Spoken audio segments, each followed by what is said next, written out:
senhores telespectadores, o nosso programa de hoje é na cidade de Rio Maior. Bem, Rio Maior é Extremadura, não estamos muito longe de Lisboa, faz parte do distrito de Santarém, mas é uma cidade que realmente é uma lição pelo que lhe aconteceu.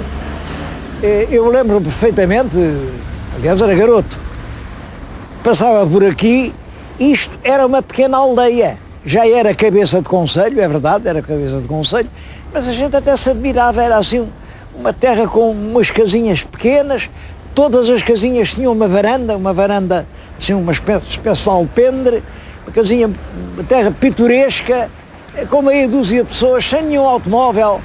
Bom, nestes 70 ou 80 anos, fez-se uma forte cidade, como estão a ver, uma cidade cheia de atividade. O concelho, devo dizer que não é grande, o concelho tem 272 km². A população não é muita, 22 mil habitantes, portanto é uma densidade pequena. Isso explica-se porque o concelho está numa área que mete uma grande parte de serrania, a Serra da Eira, a Serra dos Candeeiros, é claro, e nessas serranias há pouca população. Também uma grande parte do concelho dizem que é floresta. É claro, esta palavra floresta é uma palavra cheia de prestígio. A gente pensa na floresta, grande arvoredo, as sombras. Bom, aqui a floresta não é propriamente disso, é principalmente eucaliptos. E o eucaliptal não é um tipo de vegetação portuguesa, veio de fora, cresce depressa, serve para fazer papel, mas eu não acredito que o eucaliptal enriqueça um país. De qualquer maneira, hoje, Rio Maior é uma terra progressiva, uma terra cheia de esperança.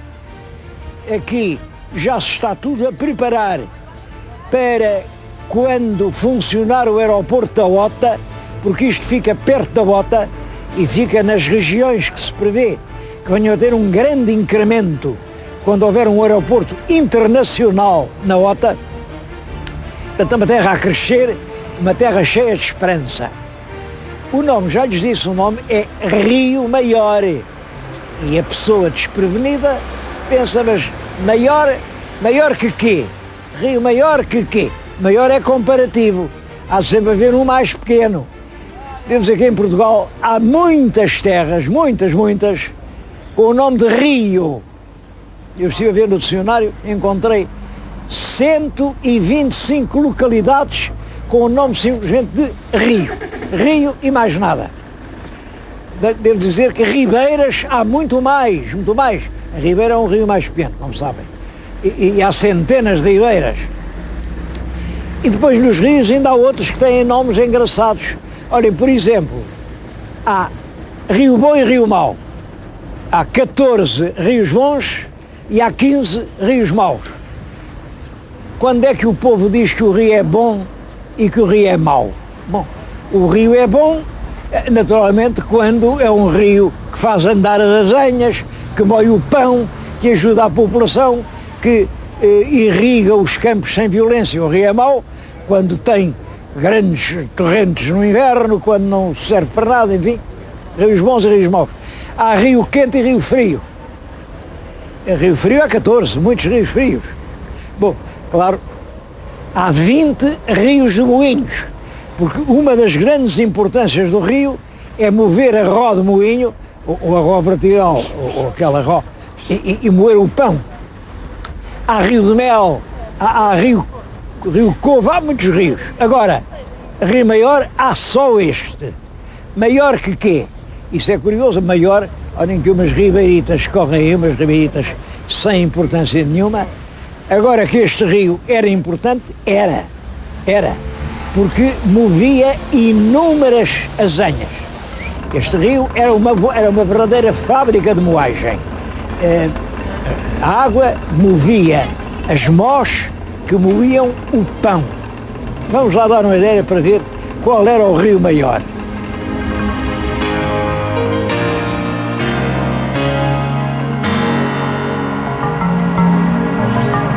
O Rio Maior é este. Como vê, não é assim um rio por aí além. É maior que outros mais pequenos. E é mais pequeno do que outros maiores. Bom, mas nós em Portugal temos isto, queremos ser todos maiores. Este é o Rio Maior e deu nome realmente a uma bela cidade. E é um rio que tem certa importância histórica.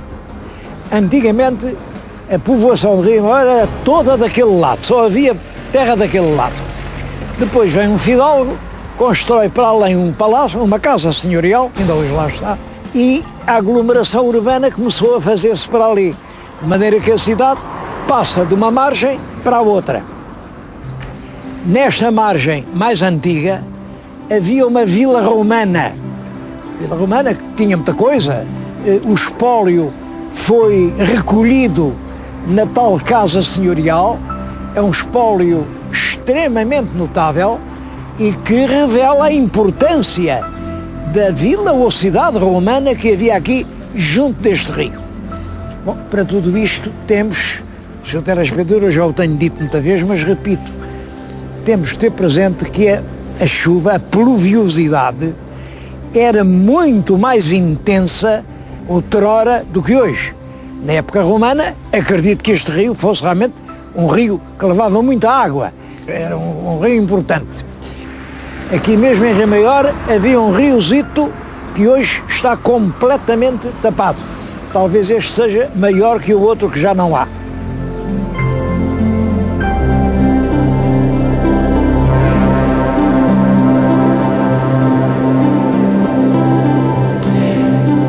A tal casa fidalga, estão a vê-la, dentro dela o que existe agora é uma galeria em que se expõe o espólio da tal vila romana de que eu falei e que existia junto do rio.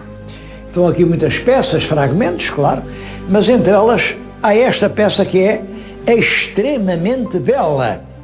Isto é uma ninfa fontenária. Está deitada sobre um leito de seixos, está semidesnuda, é uma peça realmente muito bem modelada. Aqui, isto é um cântaro, em latim mesmo dizia-se cântaros, que está perfurado e permitia que isto estivesse a jorrar água. Portanto, é provavelmente uma ninfa fontenária que simbolizaria o próprio Rio Maior. Uma peça muito bonita, e a Câmara Municipal teve a ideia de a mandar reproduzir, eu tenho aqui reproduzir, e enfim, isto por agora serve de oferta que a Câmara, entrega a alguns dos seus convidados. Acho felicíssima a ideia de reproduzir estas peças que são raras, e não só para os convidados, mas penso até que seria uma boa ideia para ter no mercado, vir aqui e poder levar daqui uma réplica muito fiel, isto é exatamente igual ao que está ali, só a escala é que é diferente. Temos aqui a ninfa de Rio Maior. Aqui nesta casa há uma outra lenda, um facto curioso. Em 1833, esteve aqui o rei Dom Miguel, que nessa altura era rei de Portugal, e ele esperou aqui, rodeado do seu Estado-Maior, o resultado da batalha em Almoster.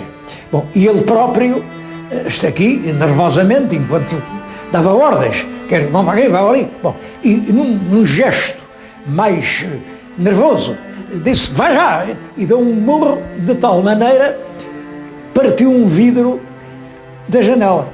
Pois bem, durante um século, durante cerca de 100 anos, ninguém mais mandou pôr aquele vidro. Era uma coisa religiosa e diziam, foi este o vidro que el rei partiu. Realmente estes prestígios têm graça. Até um ato estúpido e brutal, como é partir um vidro, aparece como uma coisa sagrada quando feito pelas mãos del rei.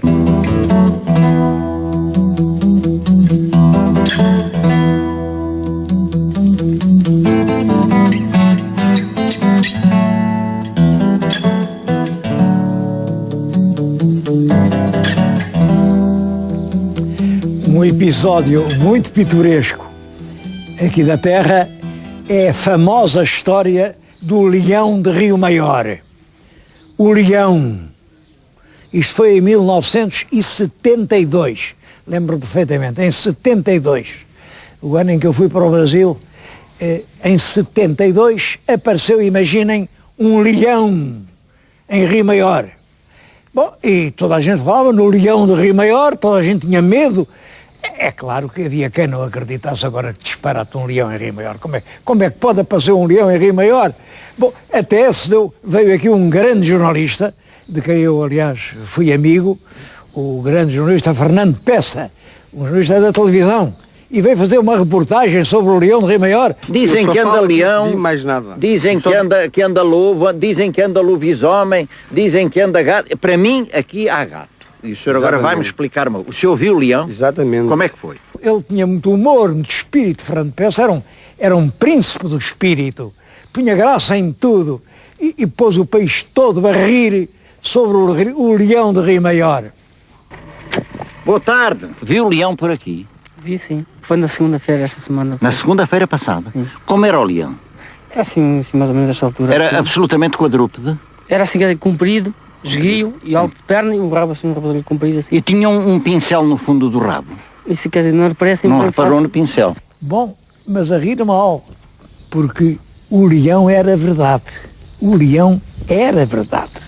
Eu estou-lhes a falar agora, já viram aqui, era a casa de um pequeno proprietário chamado José Diogo, que era um homem de coração compadecido, e um dia em março, ali no meio da povoação, viu um cachorrinho pequenino, um cachorrinho abandonado, assim, pequenino, muito bonito, um cachorrinho loiro, que viu-se que estava ali triste, alguém se tinha esquecido dele, e ele teve pena do cachorrinho, olha, pô-o ao colo, trouxe-o para casa.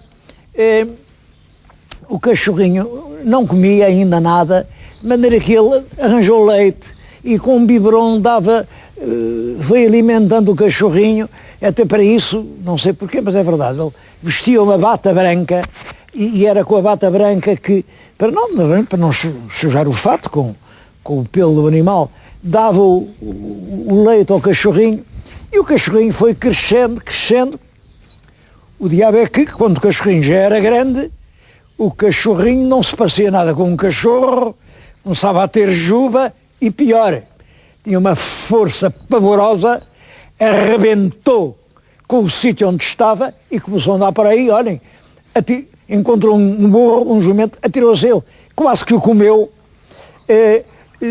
outros animais, nas capoeiras, o cachorrinho saiu uma fera terrível, porque o cachorrinho era leão.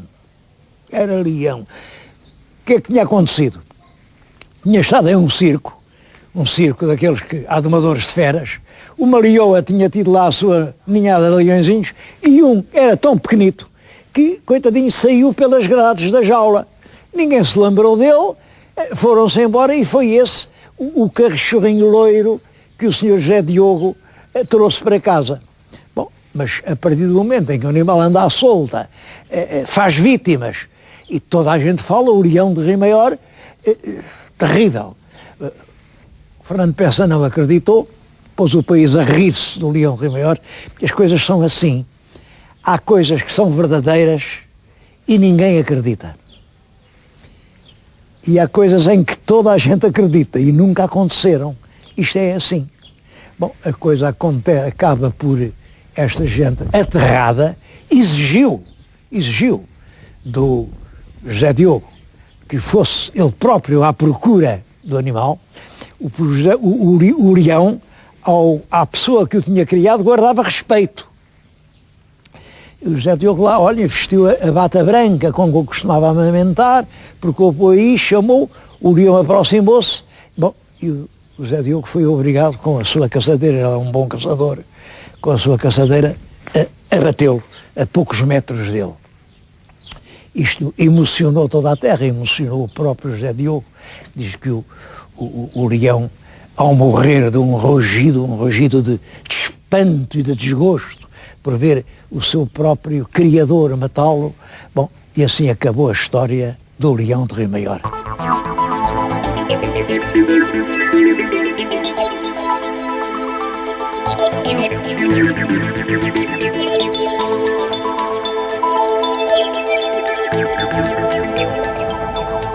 Bom, mas eu confesso que não foi realmente o leão que me trouxe a Rio Maior. Eu vim aqui por muitas razões. Uma delas foi para ver e abraçar o meu companheiro de carteira, nessa altura dizia-se o meu parceiro, era o parceiro, no liceu, no 6º e 7º ano do Liceu Passos Manuel. Desde o terceiro ano. E desde o terceiro foi realmente o meu companheiro de carteira sempre, foi o João Afonso Calado da Maia. Está aqui ao pé de mim, depois teve aqui uma ação muito notável, foi presidente da Câmara aqui em Rio Maior durante muito tempo, foi provedor da Santa Casa da Misericórdia, bem, é um dos grandes vultos aqui da terra e eu sempre que venho aqui venho-lhe dar um abraço, felizmente ele continua de boa saúde. Bom, mas isso é uma razão pessoal, já a razão para a qual eu queria chamar a atenção dos senhores telespectadores é esta escola que está na nossa frente. Eu considero esta escola uma lição. Como toda a gente sabe, as escolas destinam-se a criar quadros qualificados para o progresso nacional. Não existe nenhum mecanismo, nenhum serviço público, nenhuma repartição encarregada de calcular quais são as necessidades do mercado de trabalho e preparar os contingentes das escolas de acordo com essas necessidades. Precisamos de 10 mil médicos, precisamos de 30 mil enfermeiros, precisamos de 7 mil engenheiros, precisamos de 14 mil desenhadores. E, portanto, as escolas têm que estar preparadas para dar o pessoal que a nação precisa para andar para a frente. Mas não é isso que se faz, não é isso. Fundam-se as escolas têm os seus programas fixos, fazem bacharéis, outras fazem licenciados, mas os licenciados querem ser doutores. Doutores em quê? Naquilo que lhes apetece, as escolas escolhem geralmente o mais facilzinho. As coisas técnicas exigem laboratórios, exigem equipamento, é caro e, portanto, nada disso. Portanto, as nossas escolas dão uns licenciados, assim, umas coisas muito teóricas em relações públicas, relações exteriores, em psicologia, em antropologia, em sociologia, mas, em suma, estão a formar gente para o desemprego. E nesta altura existem já em Portugal muitas dezenas de milhares de licenciados que não têm nada que fazer, porque foram preparados para as coisas para as quais não havia emprego. E há também muitas dezenas de lugares de emprego que estão desocupados, porque ninguém foi preparado para os ocupar. Isto é gravíssimo. É gravíssimo. Mas ninguém parece preocupar-se com isso.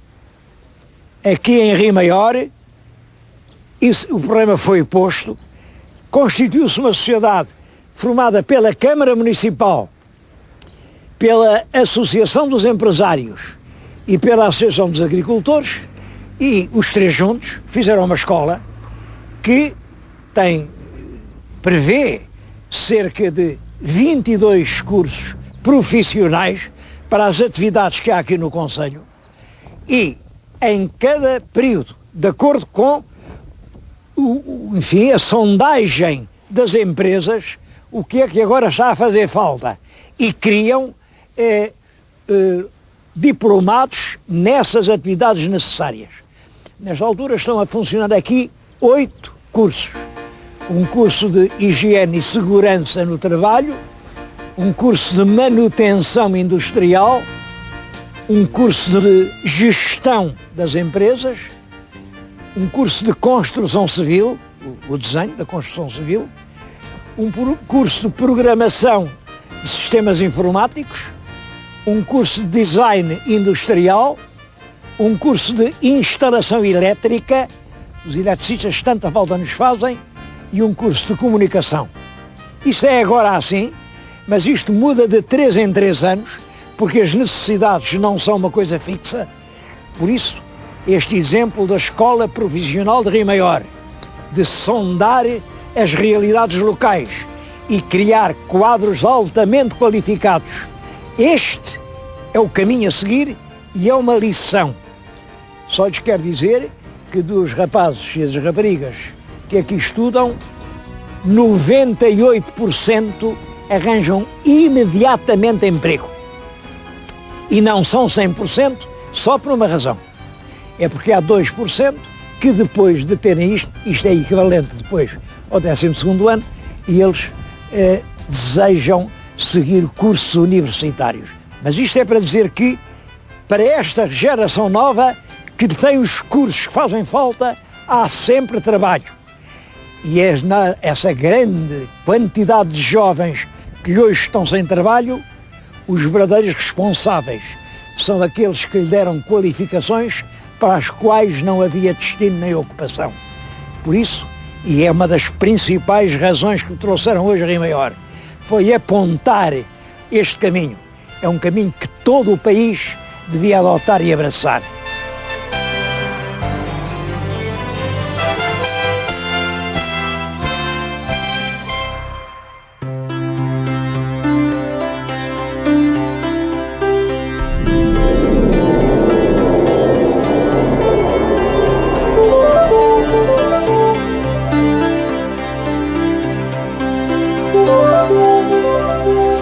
Um dos monumentos mais impressionantes aqui do Concelho de Rio Maior é este dolmen de Alcoberdas. Um dolmen, portanto, um monumento megalítico, eu insisto sempre, mega, grande, litos, pedra. Como veem, as pedras são enormes. Como foi possível colocarem-nas aqui? E as pedras são os esteios, estavam cobertas por cima. Isto é uma coisa, todos estes monumentos megalíticos são do 3º milénio antes de Cristo. Como a gente está agora no início do 3º depois, isto é de há cerca de 5.000 anos. Há cerca de 5.000 anos, populações que viviam por aqui, que estavam na fase neolítica, construíram este espaço, provavelmente um espaço ligado a qualquer ideia sagrada. O sentimento religioso é muito antigo na humanidade. Pensa-se que aqui na Europa esse sentimento aparece assim, em construções, há cerca de entre 30 e 40 mil anos. Em África é mais antigo. Em África, os arqueólogos, uns dizem 100 mil anos, há outros que vão até 200 mil anos, mas é, em todo caso, muito mais antigo do que na Europa.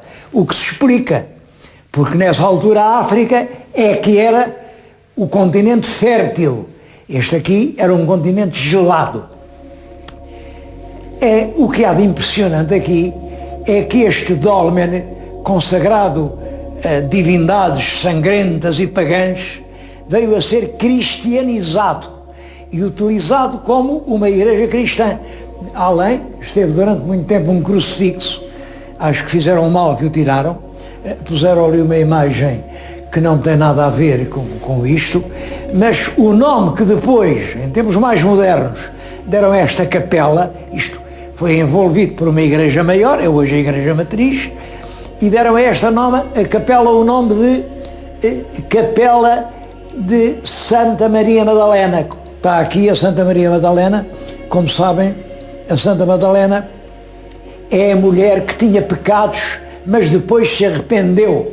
Bom, também aqui se cultivaram falsos deuses, mas depois veio o arrependimento e isto foi consagrado ao Deus verdadeiro. De qualquer maneira, é um dos momentos mais impressionantes que eu conheço nesta história da religião em Portugal.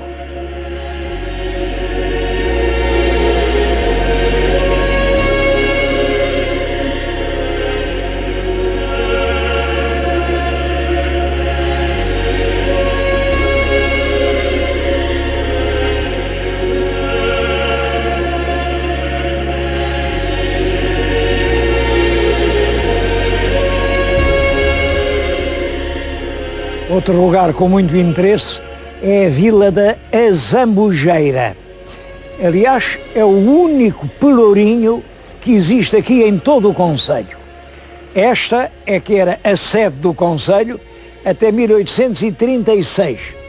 Bom, acontece que vivia aqui gente importante, portanto essa gente era pelo Dom Miguel, o rei Dom Miguel foi vencido e, portanto, esta vila era pelo Dom Miguel, deixou de ser cabeça do concelho e passou a sede da administração municipal lá para baixo, para o Rio Maior. É claro, Rio Maior era muito mais pequena do que isto. Em Rio Maior não havia nenhuma igreja que se parecesse com esta, havia uma capelinha, havia menos gente, bom, mas estava do lado dos vencidos. Devo aqui dizer que realmente, com a vitória dos liberais, houve uma grande reforma administrativa, extinguiram muitos concelhos, mudaram outros, agruparam e houve uma verdadeira reforma administrativa. E é curioso, no fundo é essa reforma que fez cerca de 300 concelhos do princípio do século XIX que ainda está em vigor. Hoje são 308. Isto é como se eu ainda quisesse vestir o fatinho à marinheira que a minha mãe me fez quando eu tinha 8 anos. Porque desde a reforma liberal para cá aconteceram algumas coisas com certa importância. Olhem, por exemplo, fizeram-se as estradas, fizeram-se os comboios, inventaram-se os automóveis, os telefones, os telégrafos, tudo. Quer dizer, o mundo é outro. E por isso fala-se em regionalismo. É bom que as pessoas se habituem a perguntar o que querem dizer as palavras. Há umas palavras mágicas, regionalismo. Regionalismo é exatamente isso. É dar ao país uma estrutura administrativa que esteja de acordo com a nova realidade. Eu outro dia vim lá de cima de Chaves e fui ao Algarve numa tarde. Bom, são realidades novas e exigem uma reforma nova. Mas não é para anunciar futuros que eu estou aqui, é para convidar os meus queridos telespectadores a virem ao Concelho de Rio Maior. Podem crer que vale a pena.